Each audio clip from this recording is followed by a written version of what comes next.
Il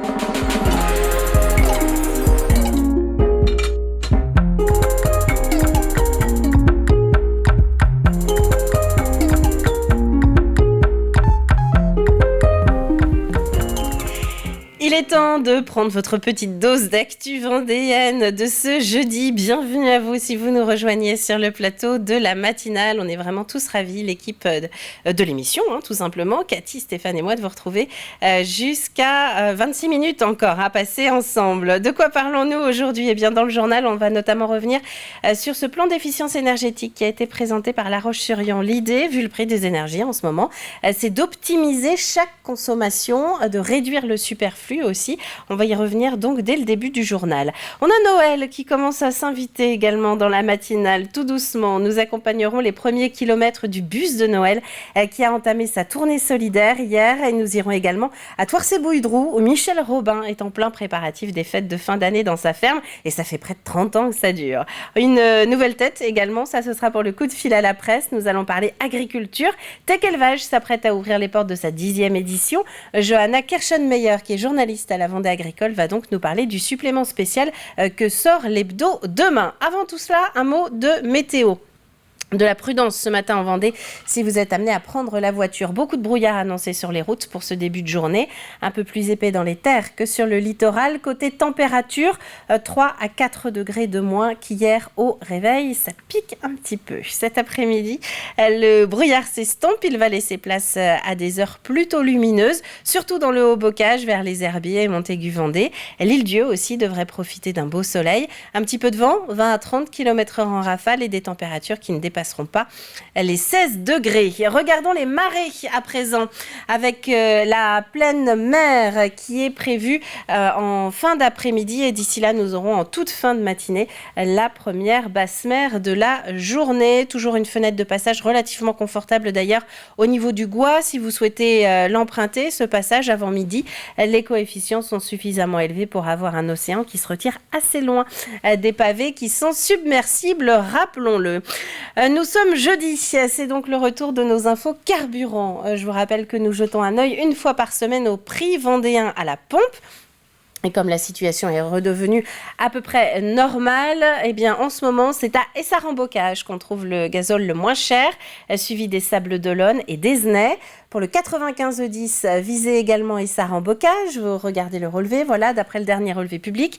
À nouveau les Sables d'Olonne ensuite, mais ensuite c'est Chambéry et Montaigu-Vendée où ça devient intéressant.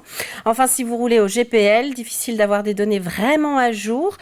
Parmi les plus récentes, il faudrait plutôt aller cette semaine vers Saint-Gilles-Croix-de-Vie, Chaland, Fontenay-le-Comte ou encore Chavagne-en-Paillé. Gros plan sur les marchés, avec la garnache par exemple. Pour ce jeudi matin dans le nord-ouest vendéen, donc les producteurs s'installent en général place de la mairie. À Avrier, c'est sous les Halles jusqu'au mois de mars avant de retrouver le plein air. Ou encore les Halles pour Pouzauges le jeudi matin si vous comptez aller au marché. Pour l'éphéméride, c'est la Sainte Léone aujourd'hui. Mais vous pouvez souhaiter aussi une bonne fête aux Cassandres, aux Daphné, aux Noam ou encore aux Léo. Le soleil se couchera ce soir à 17h37. On passe au journal.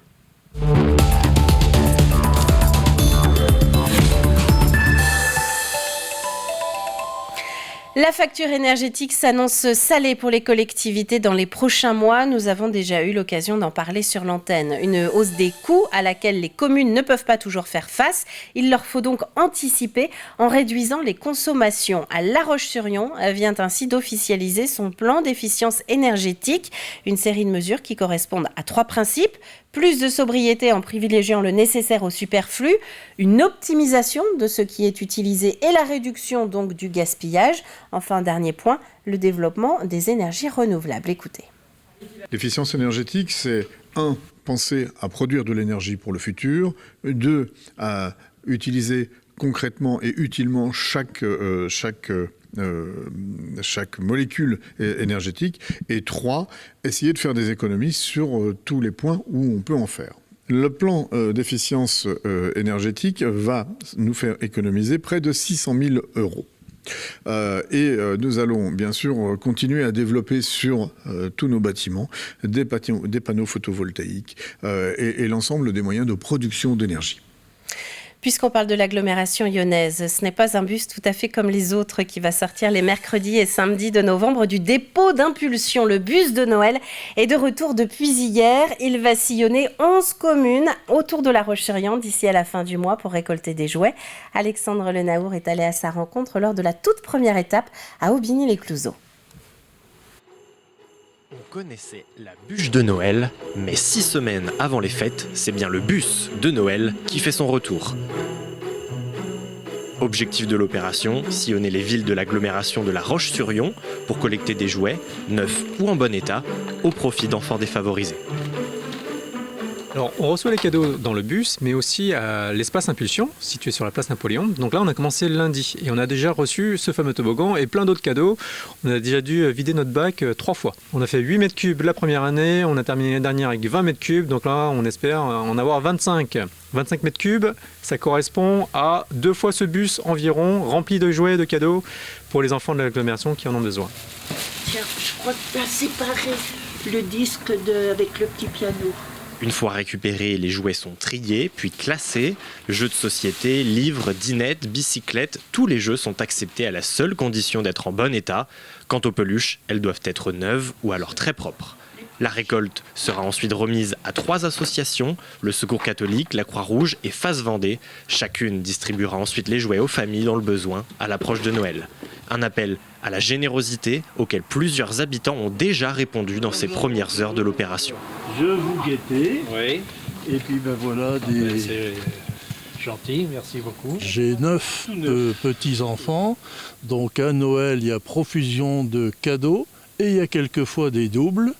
Donc eh bien, écoutez, j'offre des jeux qui n'ont jamais servi à qui n'en aurait pas autrement.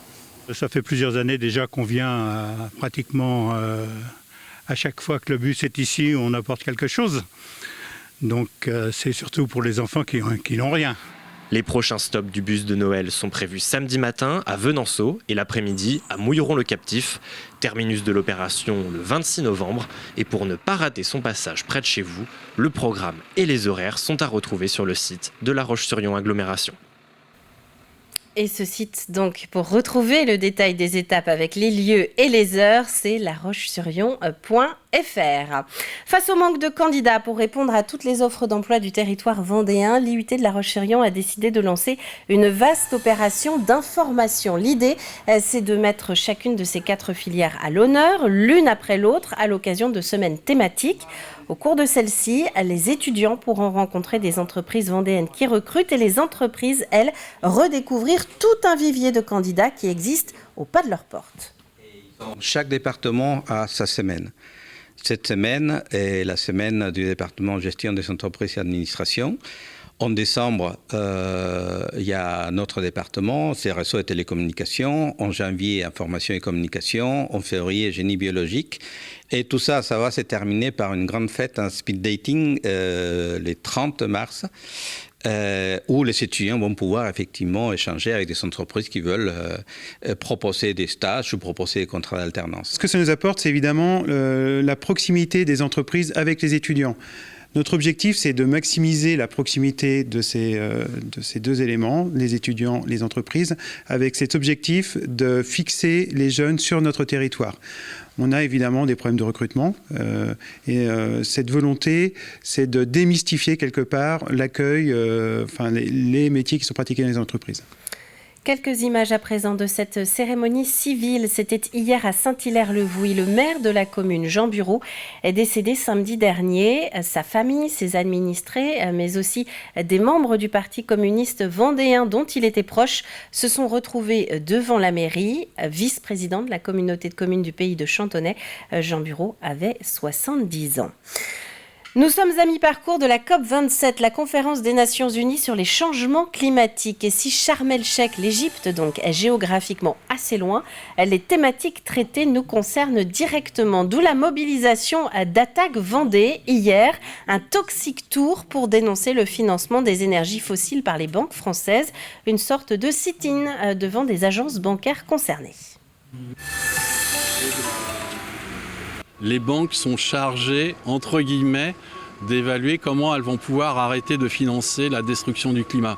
Bon, pour nous, on sait que c'est un leurre, elle continue plus que jamais, puisque depuis 2016, les accords de Paris, en fait, il y a eu plus de 4 000 milliards de dollars de financement dans les énergies fossiles pour les 60 plus grandes banques dans le monde. Et évidemment, on retrouve dans les premières banques en tête, eh bien, on retrouve les banques françaises, la BNP en premier, la Société Générale en deuxième et le Crédit Agricole en troisième.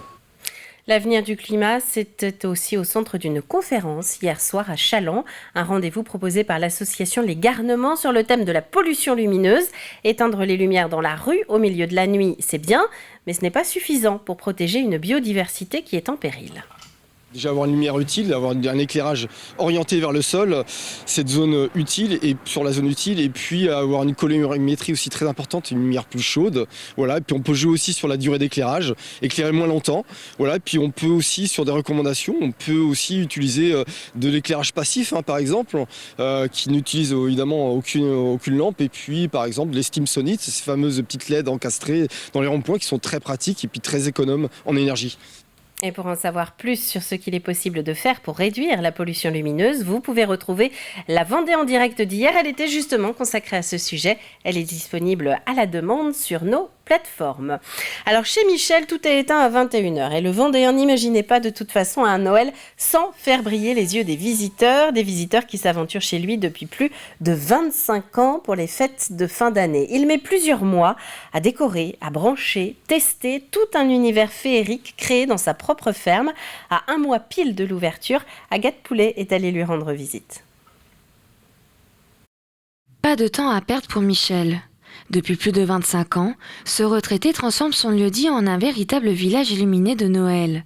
À un mois du jour J des illuminations, les préparatifs se poursuivent et c'est toute une organisation. Oh, ici c'est assez vite fait, la guirlande, tout ce que j'ai mis là en 2 heures, 3 heures, c'est tout installé. Bon là j'ai monté tout ce qui était sur les toits quand il faisait beau, je le monte en premier, comme ça dès que les toits sont secs, c'est bon. Comme ça je suis tranquille pour le reste. Après avoir vérifié que chaque guirlande soit opérationnelle, place à l'étape des rallonges. C'est surtout la dernière semaine que je fais tous les branchements. Je sais qu'il y a plus d'1 kilomètre de rallonge, parce que c'est des rallonges de 2 mètres, 3 mètres, 5 mètres, 10 mètres, ça dépend des longueurs qu'il me faut. Et souvent des rallonges que j'ai fabriquées moi-même, parce que comme ça on a les longueurs qu'il faut. Après il faut tout protéger aussi, pour la pluie. Ça faut tout protéger, si jamais il y a une averse assez importante, il ne faut pas que ça disjoncte. Avec le plan sobriété énergétique mis en place par le gouvernement, Michel a su s'adapter via des guirlandes en LED et une réduction des horaires d'illumination. Pour lui, il était impensable d'annuler cette tradition. Ça fait 4 semaines. Par rapport aux autres années, je faisais 5 semaines. Mais là, je diminue. Économie d'énergie. Il y a quelques mois, j'ai commencé à y penser aussi. J'ai dit, est-ce que je vais faire les illuminations de Noël ? Je commençais à en douter un peu. Mais bon, je vois que les villes, tout ça, ils le font en modifiant leurs horaires aussi. Donc, je ne vois pas pourquoi qu'en privé, nous, on ne pourrait pas faire avec. Il faut quand même laisser un petit peu de gaieté avec tout ce qu'on a connu, le Covid, tout ça. Il y en a qui pensent que c'est affreux ce que ça peut consommer, mais c'est rien du tout. Il faudra encore un peu de patience pour découvrir les nombreuses décorations illuminées qui débuteront à partir du 10 décembre.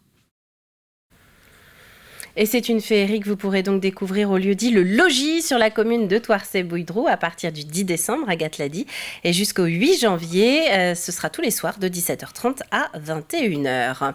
Nous allons terminer sur cet épisode plutôt peu connu de l'histoire vendéenne qui vient d'être repris dans un livre. Le CVRH, le Centre vendéen de recherche historique, publie De la Vendée à Neva, voyage initiatique d'une Française en Russie. C'est un livre de Claude Fouret qui reprend le parcours d'une jeune sablaise devenue perceptrice d'enfants de bonne famille dans une Russie tsariste. C'est un sujet tout à fait original. On pense à la Vendée pour son histoire, pour la guerre de Vendée en particulier, mais d'autres périodes de l'histoire. Et puis ici, il s'agit vraiment d'une période, encore une fois, méconnue, la Belle Époque, le début du XXe siècle, la présence russe d'une communauté russe sur les côtes vendéennes. Et il ne s'agit pas seulement de la raconter à travers des archives, à travers des documents, à travers un travail d'historien, de scientifique, mais vraiment à partir de quelqu'un qui l'a vécu de l'intérieur, qui est parti, qui s'est éloigné de sa famille et de sa région d'origine, mais qui a gardé ce lien, qui n'a cessé d'entretenir une correspondance avec sa famille. De la Vendée à Neva, voyage initiatique d'une Française en Russie. C'est donc un livre de Claude Fouret. C'est édité par le CVRH et vous pouvez notamment retrouver ce livre sur le site internet du centre de recherche histoire-vendée.com. Voilà pour l'actu du jour. Passons maintenant aux prévisions météo de ce matin. Et nous le disions tout à l'heure, c'est une matinée qui demande de la prudence. Si vous sortez en voiture ou en 2 roues, du brouillard pour tout le monde en Vendée ce matin. Un voile un peu plus épais dans les terres à l'est que sur le littoral à l'ouest. Et des températures de saison, regardez, assez vivifiantes. 5 au réveil à La Roche-sur-Yon, 7 au mieux au Sables-d'Olonne. Couvrez-vous. C'est la fin de ce flash. Il est temps de retrouver maintenant nos chroniques du jour. Au programme, un petit appel à notre consoeur de la Vendée agricole. L'hebdo sort demain un supplément consacré à Tech Élevage, le salon agricole vendéen qui commence mardi. Nous aurons aussi un petit tour par le plateau de Comme toujours qui consacre sa recette de la semaine au poireau. Mais ce n'est pas tout, regardez.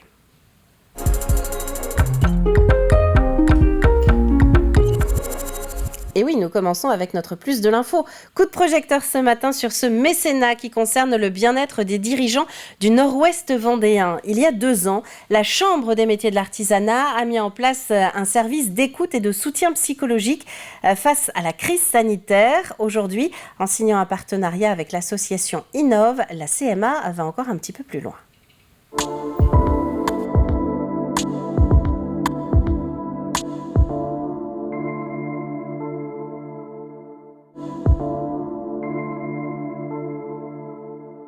Mal-être des chefs d'entreprise dans un contexte qui, depuis mars 2020, s'est durci au regard des enjeux et des défis qui se présentent aux chefs d'entreprise. Ce cumul-là fait que, à un moment donné, des chefs d'entreprise peuvent se retrouver en situation de stress chronique, de difficultés et de troubles de sommeil, de perte de créativité, de difficultés à rebondir. On travaille de concert avec les chargés de mission d'Innov qui proposent en fait aux chefs d'entreprise d'être mis en relation avec une chargée de prévention de la Chambre des métiers et un temps d'écoute individuel leur est dédié.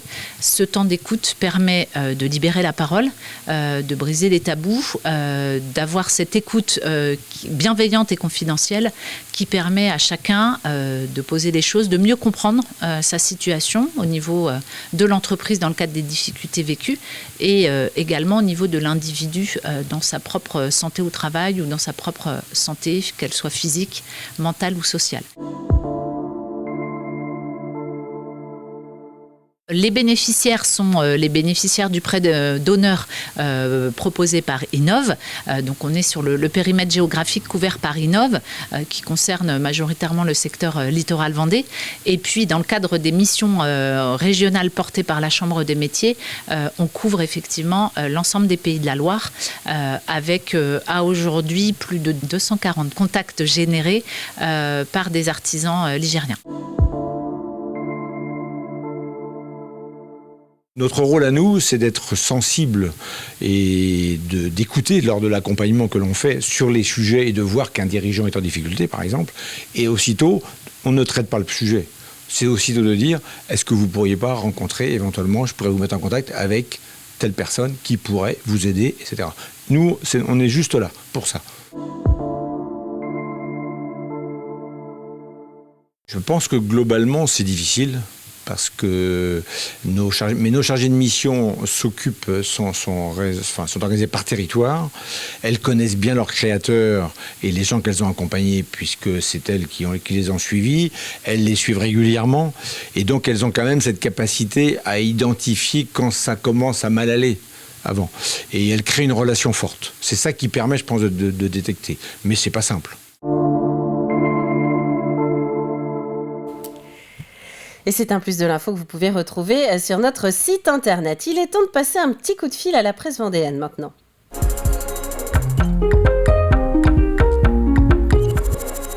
Avec une nouvelle consoeur dans notre visio-presse de la semaine. Dans quelques jours s'ouvre à La Roche-sur-Yon Tech Élevage. On a pour habitude de dire que c'est un peu notre petit salon de l'agriculture.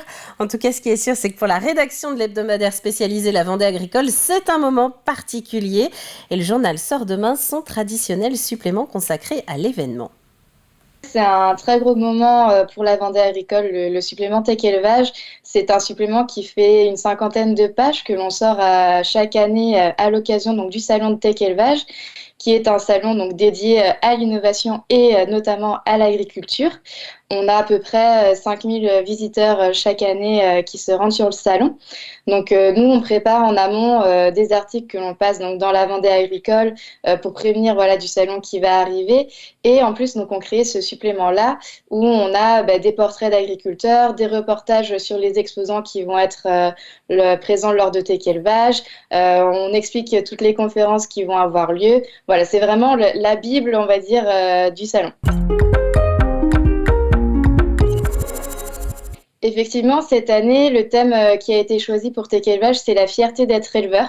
Donc nous, on a axé notre supplément en rapport avec le thème du salon. C'est également la 10e édition du salon Tech Élevage. Donc on voulait marquer le coup avec cette thématique-là, d'autant plus qu'elle est d'actualité puisqu'il faut qu'on redonne cette fierté aux éleveurs.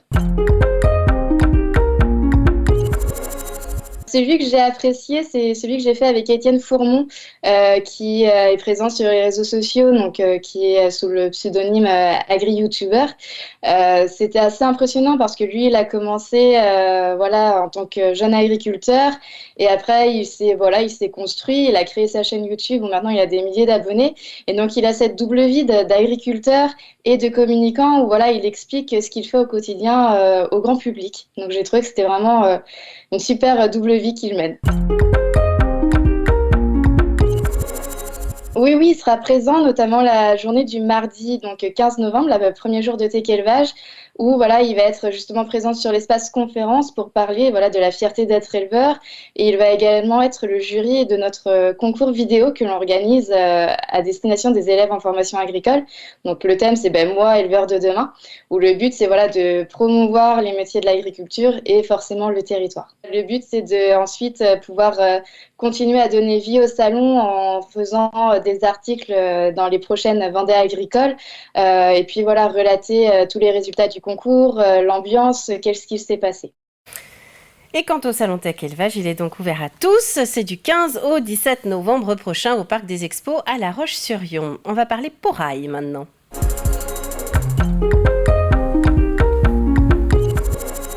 Aïe aïe aïe, de quoi parle-t-elle ? Excusez-moi pour l'accent, la poraille, c'est le poireau en patois vendéen et ça tombe bien. Cette saison, c'est donc ce que Jean-Pierre a entrepris de cuisiner dans l'émission cette semaine, comme toujours. Alors Jean-Pierre, comme vous le savez peut-être sûrement, je pense, on est en pleine saison de la poraille, du poireau. Voilà, le poireau, c'est de ces saisons favorites, il est beau, il est à un prix raisonnable. Donc voilà un légume facile à cuisiner, que ce soit en salade ou en plat principal ou en hors d'œuvre. Et donc il y a plusieurs recettes. Là, c'est une tarte à la poraille, une tarte au poireau, voilà. À la poraille, oui. À la poraille, c'est le patois, parce qu'on essaie de valoriser le patois local. Voilà. Bien sûr. Qu'on est allé chercher dans le verger. Dans le jardin. Comment on dit ? Dans le jardin. Jardin. Ouais, dans le jardin. Ouais, non, c'est le verger, le verger. On a bien un petit caribotte. Dans le jardin. Verger, moi je suis. Mais bon. Un caribotte, oui. Un petit caribotte, ouais. Je suis un petit caribotte, ouais. Et alors bon, c'est enfantin, hein. On fait une pâte à tarte brisée, 210 grammes de farine, 100 grammes de beurre, un jaune d'œuf, voilà. Et de l'eau en conséquence pour que la pâte prenne corps, ouais. Voilà. Et après, on la laisse reposer au frais pendant 1 heure ou 2 pour qu'elle prenne de la consistance. Et pendant qu'elle repose, et on prend les poireaux, on garde que les blancs de poireaux. Les verts, on les garde pour de la soupe parce que... Rien ne se perd. Ouais, rien ne se perd. Vous gardez que les blancs. Que les blancs de poireaux pour la tarte. Il n'y a pas de message politique. Non, je sais, j'ai compris. Il n'y a pas de message politique. On garde que les blancs. Rien ne se perd, tous cuisine. Vous allez pouvoir retrouver cet épisode de Comme toujours samedi sur l'antenne de TV Vendée. Nous, on passe au dernier indice du jeu de la matinale.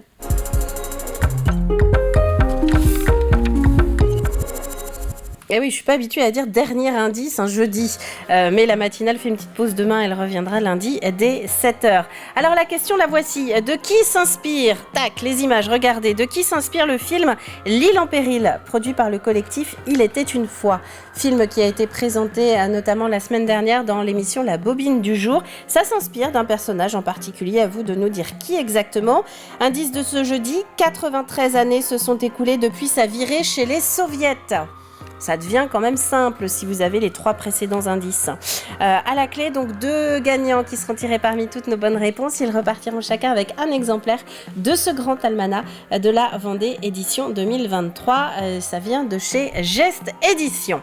C'est la fin de cette matinale. Merci à vous de l'avoir suivi. On va donc se retrouver, vous l'avez entendu, lundi maintenant dès 7h. Mais l'actu évidemment ne s'arrête pas sur TV Vendée. Le prochain rendez-vous, c'est à 12h30 puis à 18h ce jeudi. Pareil, dans les jours prochains sur l'antenne. D'ici là, très bonne journée à vous tous et à très vite.